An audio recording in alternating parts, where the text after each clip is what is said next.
അപ്പോൾ അതിന് first direct കാണുക, ഈ ഇതില്ലാണ്ട് ഗ്രേറ്റിംഗ് ആയാൽ തന്നെ ഡയറക്റ്റ് കാണുക. അതിനുശേഷം ഗ്രേറ്റിംഗ് വെക്കുക, സ്ലിറ്റ് കിട്ടുന്നുണ്ടോ നോക്കുക, 0-180 ആക്കി വെക്കുക.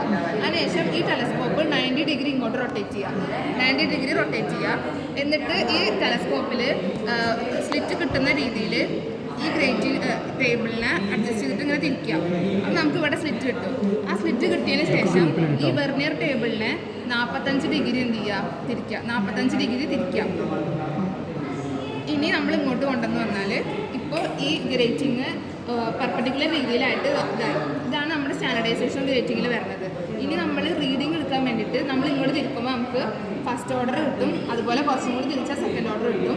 ഇതേപോലെ തന്നെ ഇവിടെ നമുക്ക് ഫസ്റ്റ് ഓർഡർ കിട്ടും, സെക്കൻഡ് ഓർഡർ കിട്ടും. ഇനി ഇതിൽ റീഡിങ് എടുക്കേണ്ട വാല്യൂ എന്ന് പറഞ്ഞാൽ ഫസ്റ്റ് ഓർഡറിലെ ഗ്രീനിൻ്റെ വാല്യൂ എടുക്കുക, അതുപോലെ സെക്കൻഡ് ഓർഡറിലെ ഗ്രീനിൻ്റെ വാല്യൂ എടുക്കുക. ഇപ്പോഴത്തെ സൈഡിലും ഫസ്റ്റ് ഓർഡറിൻ്റെ ഗ്രീനിൻ്റെ വാല്യൂ എടുക്കുക, സെക്കൻഡ് ഓർഡറിൻ്റെ ഗ്രീനിൻ്റെ വാല്യൂ എടുക്കുക. അതിനുശേഷം നമ്മൾ ഇവിടെ നമ്മളൊരു സ്ലിറ്റ് കൊണ്ടുവന്ന് വെക്കും. ഇത് നമ്മൾ യെല്ലോ 1ൻ്റെ യെല്ലോ 2യുടെ അടുത്ത് കൊണ്ടുപോയി വെക്കാം, യെല്ലോ 1ൻ്റെ ആ റീജിയനിൽ കൊണ്ടുപോയി വെക്കാം. അതിനുശേഷം അതൊന്ന് വെക്കും.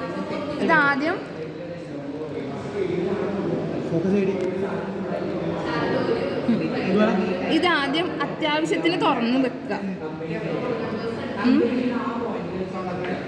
ഇതാ ഇപ്പോൾ തുറന്ന് വരുന്നുണ്ട്. അത്യാവശ്യത്തിന് ഇത് ഒന്ന് തുറന്ന് വെക്കുക. അതിനുശേഷം നമ്മൾ ഇവിടെ പോയിട്ട് ഇതിനെ ഫിറ്റ് ചെയ്യണം.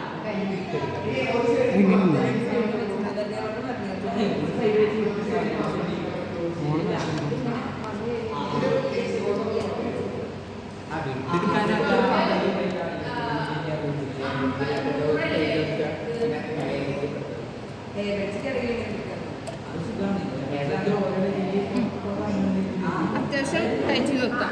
അതിനുശേഷം ഇതിൻ്റെ ഉള്ളിൽ നമുക്ക് യെല്ലോയുടെ 2 ലൈൻ കാണാൻ പറ്റും, യെല്ലോ 1ഉം യെല്ലോ 2ഉം. ആ 2 ലൈനും മെറിച്ചാവണ വരെ, അതായത് ഒന്നിച്ചാവണ വരെ നമ്മൾ ഈ സ്ലിറ്റിൻ്റെ എന്ത് ചെയ്യുക, എടുത്ത് കുറച്ച് കൊണ്ടുവരിക. ഇങ്ങനെ തിരിച്ചത് കുറയും, അങ്ങനെ കുറയുന്ന രീതിയിൽ കുറച്ച് വരിക. അപ്പോൾ നമുക്ക് ഇതിലൂടെ നോക്കുമ്പോൾ യെല്ലോ 1ഉം യെല്ലോ 2ഉം ഒരു ലൈനായിട്ട് തോന്നും. ആദ്യം ഇത് 2 ലൈനായിട്ടാണ് ഉണ്ടാവുക. പിന്നെ നമ്മൾ സ്ലിറ്റ് അഡ്ജസ്റ്റ് ചെയ്ത് അതിനെ ഒറ്റ ലൈനാക്കി മാറ്റണം. അതിനുശേഷം ഇത് ഇവിടുന്ന് ഊരിയിട്ട് ആ സ്ലിറ്റിൻ്റെ വെടുത്ത് എത്രയാണെന്നുള്ളത് നമ്മൾ എയർബെഡ്സ് ചെയ്യണ ടെലസ്കോപ്പില്ലേ അതിൽ അവിടെ കൊണ്ടുപോയി വെച്ചിട്ട് ഇതിൻ്റെ റീഡിങ് എടുക്കുക. ആദ്യം ക്രോസ് വയർ ഈ അറ്റത്ത് കൊണ്ടുപോയി വെക്കുക, അവിടുത്തെ റീഡിങ് നോട്ട് ചെയ്യുക. പിന്നെ ക്രോസ് വയർ ഇപ്പത്തെ അറ്റത്ത് കൊണ്ടുപോയി വെക്കുക, അവിടുത്തെ റീഡിങ് നോട്ട് ചെയ്യുക. അത് തമ്മിൽ ഡിഫറൻസ് എടുത്താൽ നമുക്ക് ഈ സ്ലിറ്റിൻ്റെ വെടുത്തും കിട്ടും. അത്രേ ഉള്ളൂ.